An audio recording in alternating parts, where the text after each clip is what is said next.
All right, Padres opening day. Padres lose to the Rockies in Game 1. Good thing it's just a 162 game season, not like a 16 or 17 game season like the NFL. It is really cold out here, so my mind's not really properly thinking, but I do remember in this game, 17 hits allowed by Padres pitching.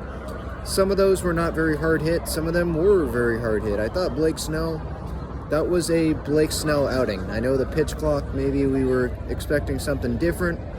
That was a Blake Snell outing. Through like 3 innings, he had around 70 pitches, but he kept the Padres in the game, and that's what you want out of Blake Snell early in the year.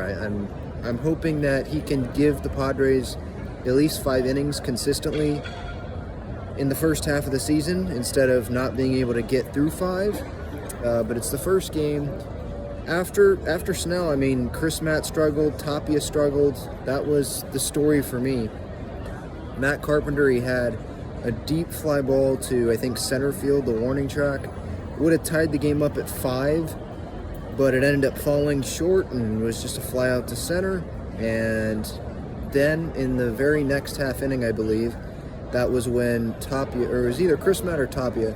Tapia gave up, I think it was Tapia, gave up back-to-back home runs, one to right field, and then the other was a line drive to left center. So welcome to the big leagues, the San Diego Padres, right? I had a fan in front of me, in the row in front of me, chanting El Paso as Tapia was giving up the first home run, and then right after he gave up the second home run, he changed it from El Paso to Lake Elsinore. So he was not a big fan of Tapia.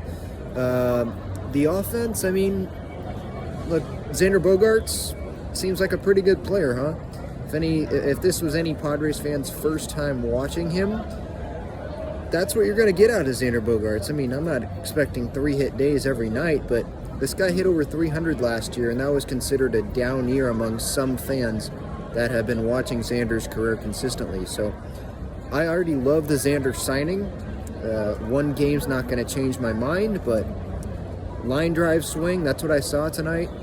Someone that was diving for balls at shortstop. There was a couple plays, like Juan Soto in left. I know that didn't bite the Padres in the butt. There was a fly out to center right after, but there was a ball he could have dove for, didn't dive for it. Little things like that I think guys need to start diving for later in the year when the games matter, and I'm not worried about that. I'm not going to overreact to that one play, but that did stick out to me that I did want to at least mention here, because I think we got to hold every player accountable, even if they're a superstar player, right? So look, it's one game. Padres lose. It sucks. Losing to the Rockies, especially when they didn't even have Jurickson Profar. They didn't have Daniel Bard, he's on the IL, dealing with some anxiety stuff. And you're at home, right? Under those circumstances, losing, that sucks to the Rockies. But it's one game. The season's not over. You don't have to cancel your postseason plans if you have any postseason plans.